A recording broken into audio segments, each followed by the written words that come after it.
নমস্কার বন্ধুরা, শিল্পার রান্নাঘরে আপনাদের সবাইকে স্বাগত। বন্ধুরা, আপনাদের কাছে আমার অনুরোধ রইল, আমার এই ভিডিওটিকে আপনারা সবার কাছে শেয়ার করে দেবেন। যারা নিজের দেশকে ভালোবাসেন তারা অবশ্যই একটি কমেন্ট করবেন, হ্যাপি ইন্ডিপেন্ডেন্স ডে। আমি 250 মতন চাল নিয়েছি। চালগুলোকে ধুয়ে আমি রান্নাটা করে নেব। চালটা এখন আমি ফুটিয়ে নেব।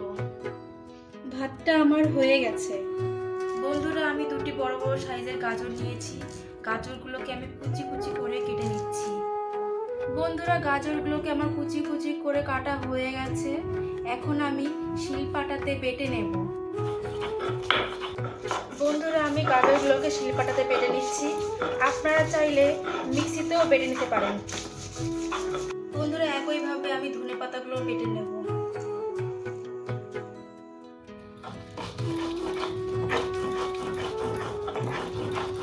গাজরটা আমি ভালো করে বেটে নিয়েছি, ধনেপাতাটা আমি ভালো করে বেটে নিয়েছি।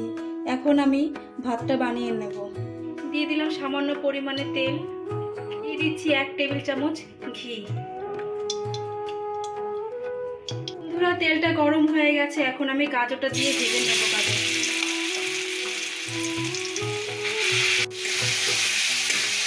গাজরটা দেওয়ার সঙ্গে সঙ্গে ঘির একটা সুন্দর গন্ধ বেরিয়েছে।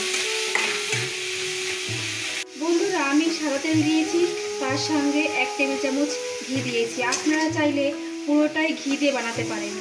আমি ভাতটা অ্যাড করে দেব।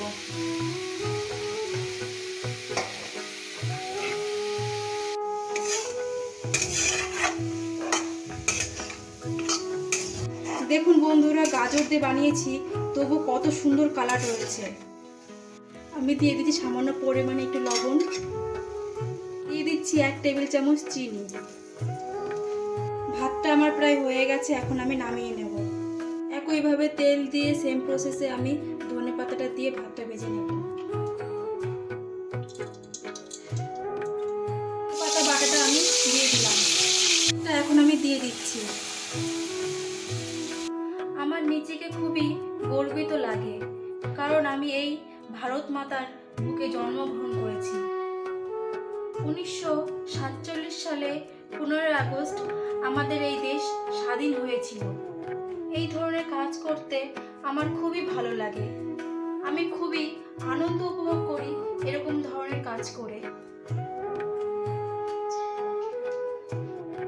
আমার এই ভিডিওটি যদি আপনাদের ভালো লেগে থাকে তাহলে ভিডিওটিকে একটা লাইক করে দেবেন, কমেন্ট করে দেবেন, আর আমার চ্যানেলটিকে সাবস্ক্রাইব করে পাশে থাকবেন।